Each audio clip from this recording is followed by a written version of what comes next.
Right now, beneath every ocean on this planet, there is a world that has existed for hundreds of millions of years, in total darkness, under pressures that would crush steel, at temperatures close to freezing, and for most of human history, we assumed it was empty. We were wrong. More people have traveled to space than have descended to the deepest point on Earth. We have better maps of the surface of Mars than we do of our own ocean floor.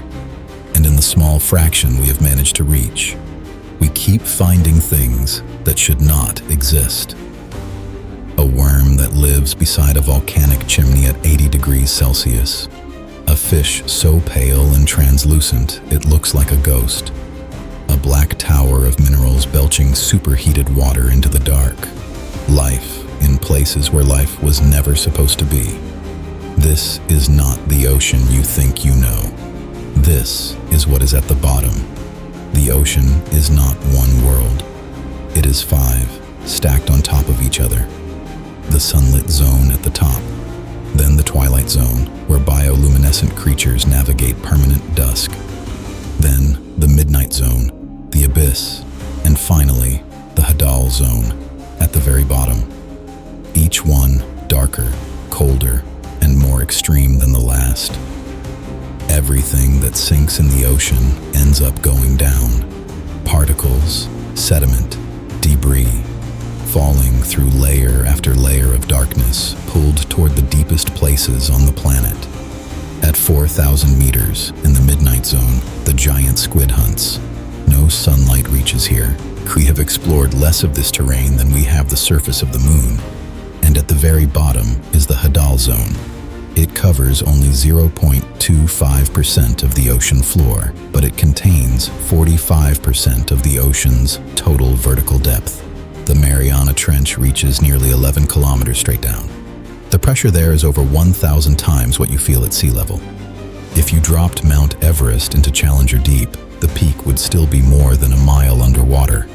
A submersible descending into that trench passes through the entire height of the surface world before it even reaches the bottom.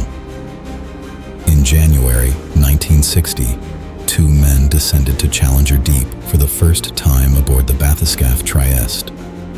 Through the porthole at the bottom of the world, they saw a flatfish. They found, stopped, science cold. Black chimneys, mineralized towers belching superheated water at 400 degrees Celsius, and surrounding them, not emptiness, but a thriving ecosystem. Tube worms 2 meters tall, clams the size of dinner plates, shrimp swarming through the superheated plumes. Life abundant and impossible where there should have been none. Every ecosystem ever studied traces back to the sun, the forests, the coral reefs, the ocean surface, all of it running on photosynthesis. That was considered a law of biology, an axiom. Hydrothermal vents existed entirely outside that law. The answer came from a Harvard graduate student named Colleen Cavanaugh. She proved that bacteria living inside the tube worms were using hydrogen sulfide from the vents to produce food through a process called chemosynthesis. Chemical energy, not solar energy. An entirely different foundation for life. The bacteria live inside a dedicated organ called a trophosome, taking up half the worm's body mass. The worm provides chemicals. The bacteria provide food. No stomach, no mouth, just a permanent internal chemical factory. We had just discovered that life does not require the sun. This is real footage, filmed by Jamstack in 2017 at 8,070 meters. A snailfish, Pseudolaparis swirei, drifting through 800 atmospheres of pressure as if it means nothing.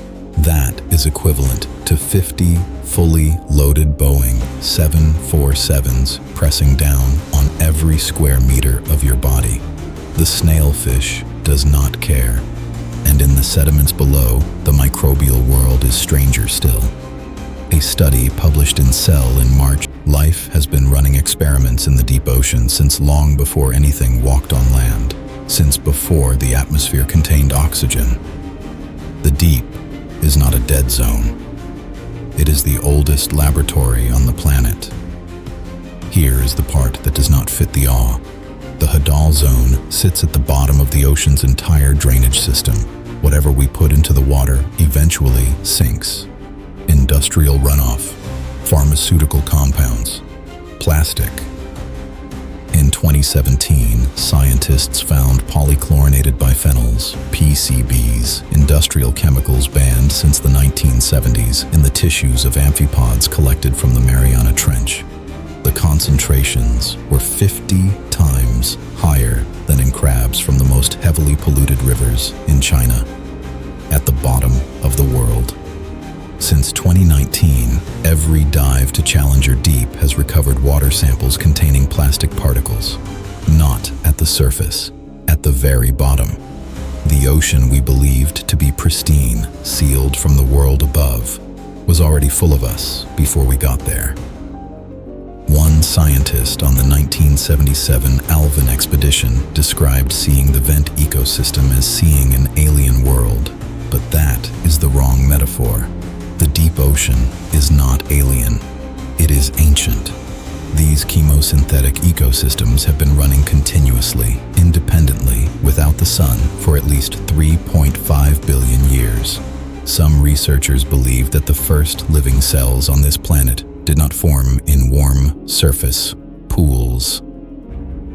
They formed here, in the dark, at depth, powered by the planet's own heat.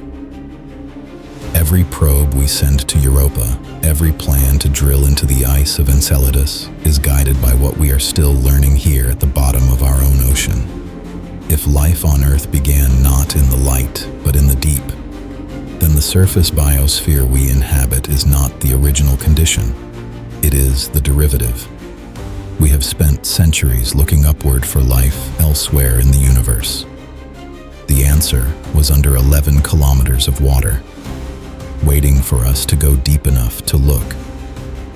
If this opened your eyes to what is beneath the surface, subscribe and watch our video on the 200,000 viruses discovered in a single ocean expedition.